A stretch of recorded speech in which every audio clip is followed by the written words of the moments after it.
तो hello friend.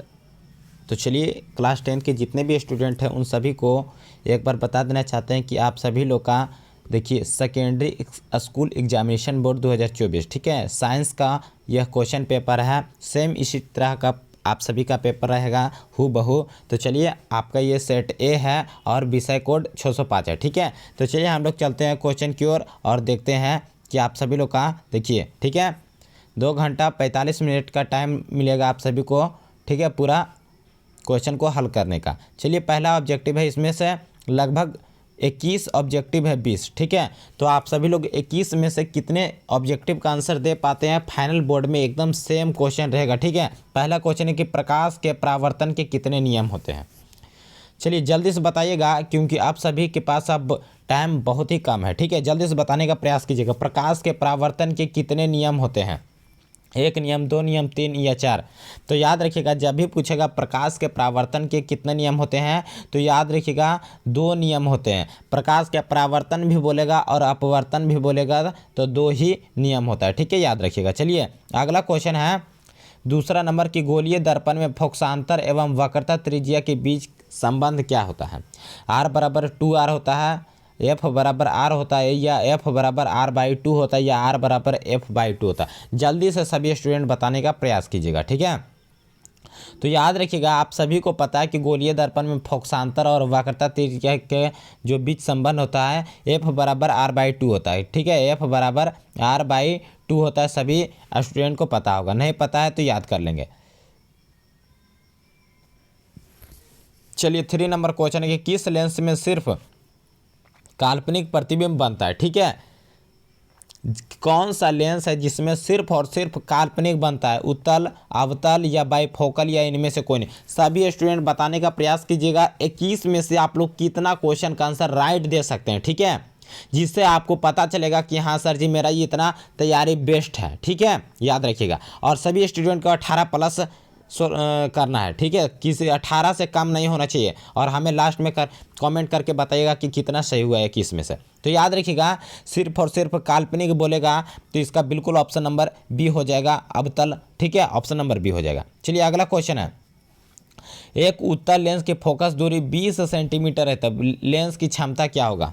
अगर एक लेंस की फोकस दूरी 20 सेंटीमीटर है तो उसका लेंस का क्षमता कितना होएगा, सभी स्टूडेंट बताइएगा ठीक है। देखिए P बराबर 1/f होता है ठीक है, 1/f यहाँ पर 100 रखिए 1 की जगह और f फोकसांतर कितना है जी 20 सेंटीमीटर है तो 20 × 5 = 100 यानी 5। और बोला क्या है उत्तल, तो उत्तल में क्या होता है मेरे शेरों जल्दी से बता दीजिएगा। उत्तल पॉजिटिव होता है तो पॉजिटिव कहाँ, ऑप्शन नंबर सी में हो जाएगा। जितने भी स्टूडेंट ऑप्शन नंबर सी दे रहे हैं बिल्कुल राइट आंसर होगा +5 डायोप्टर ठीक है। चलिए आगे बढ़ते हैं 5 नंबर क्वेश्चन है सामान्य नेत्र के लिए सुस्पष्ट दर्शन की न्यूनतम दूरी बोला है ठीक है, यही बोलता है। बताइए जल्दी से 25 मीटर, 2.5 मीटर, 25 सेंटीमीटर या 2.5 सेंटीमीटर। जल्दी से बताइएगा सामान्य नेत्र के लिए सुस्पष्ट दर्शन की न्यूनतम दूरी क्या होगा।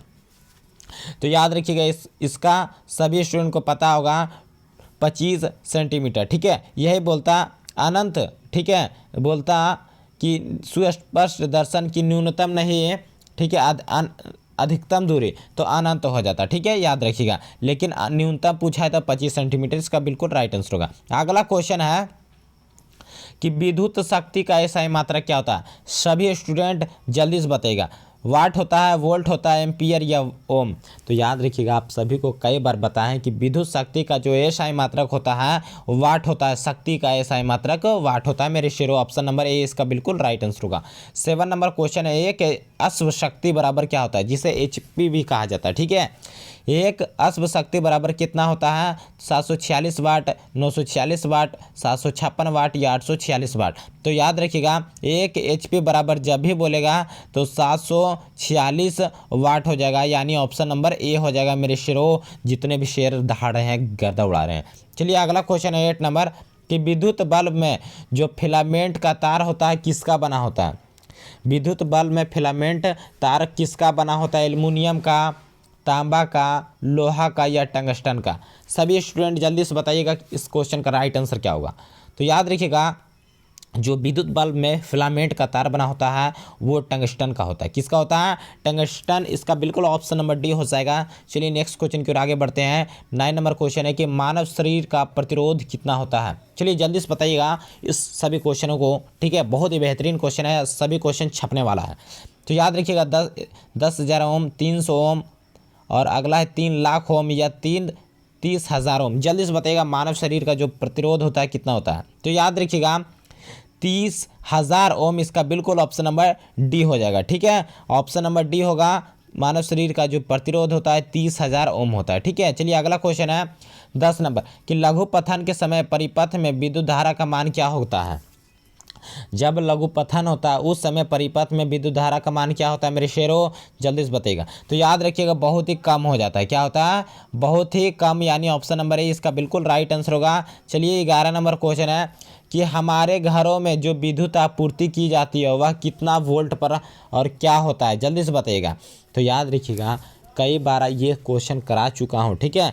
याद रखिएगा जो हमारे घरों में विद्युत आपूर्ति होती है 220 वोल्ट पर प्रत्यावर्ती धारा होता है, ठीक है। क्या होता है? 220 वोल्ट पर प्रत्यावर्ती धारा होगा, यानी ऑप्शन नंबर सी। जितने भी स्टूडेंट लगा रहे हैं बिल्कुल राइट है। उन सभी स्टूडेंट का जो मेहनत करेंगे बिल्कुल उनको सफलता मिलेगा। 450 प्लस उन सभी स्टूडेंट का आएगा मेरे से, ठीक है।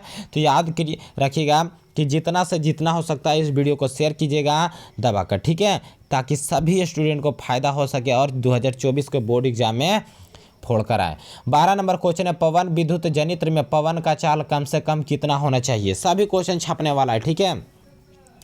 याद रखिए 15 किलोमीटर प्रति घंटा, 150 किलोमीटर प्रति घंटा या 1.5 किलोमीटर प्रति घंटा या 1500 किलोमीटर प्रति घंटा। तो याद रखिएगा पवन विद्युत जनित्र में पवन का चाल जो कम से कम मिनिमम होना चाहिए, कम से कम 15 किलोमीटर प्रति घंटा होना चाहिए, ठीक है।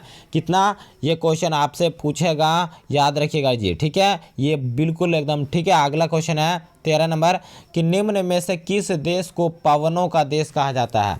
बहुत ही शानदार क्वेश्चन है, बताइएगा। यूएसए को, यूनाइटेड स्टेट अमेरिका को, या भारत को, जापान को, या डेनमार्क को। तो याद रखिएगा कि जब भी बोलेगा पवनों को देश तो याद रखिएगा मेरे शेरों डेनमार्क को कहा जाता है, ठीक है। डेनमार्क इसका बिल्कुल ऑप्शन नंबर डी हो जाएगा। चलिए नेक्स्ट क्वेश्चन की ओर आगे बढ़ते हैं। 14 नंबर क्वेश्चन है कि Fe2O3 को जब एल्युमिनियम के साथ अभिक्रिया कराया जाता है तो Al2O3 और लोहा को अलग कर देता है। ऊपर दी गई रासायनिक अभिक्रिया किस प्रकार की अभिक्रिया है मेरे शेर, बताइए जी क्या होगा। ये कैसी अभिक्रिया का उदाहरण है मेरे शेर। तो याद रखिएगा ये क्या है, लोहा विस्थापित हो चुका है, यानी विस्थापन अभिक्रिया हो जाएगा। ऑप्शन नंबर सी हो जाएगा इसका राइट आंसर।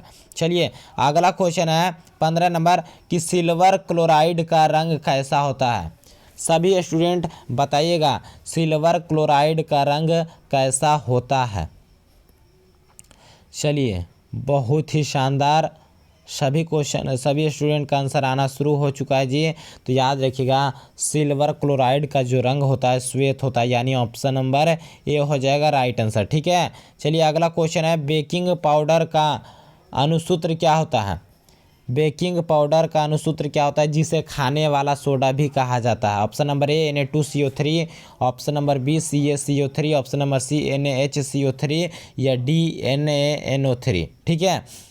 जल्दी से सभी आंसर बताइएगा सभी स्टूडेंट। तो याद रखिएगा बेकिंग पाउडर का अनुसूत्र जो होता है मेरे शेर, तो याद रखिए जिसे खाने वाला सोडा भी कहा जाता है NaHCO3 होता है, ठीक है। इसे ही खाने वाला सोडा भी कहा जाता है। चलिए अगला क्वेश्चन है 17 नंबर कि शुद्ध जल का pH मान कितना होता है, ठीक है। शुद्ध जल का pH मान कितना होता है। तो याद रखिएगा शुद्ध जल का जो pH मान होता है वो 7 होता है, ठीक है। 7 इसका बिल्कुल ऑप्शन नंबर सी होगा। अगला क्वेश्चन 18 नंबर कि सबसे कठोर तत्व कौन है। सोना है, चांदी है, लोहा है या हीरा है।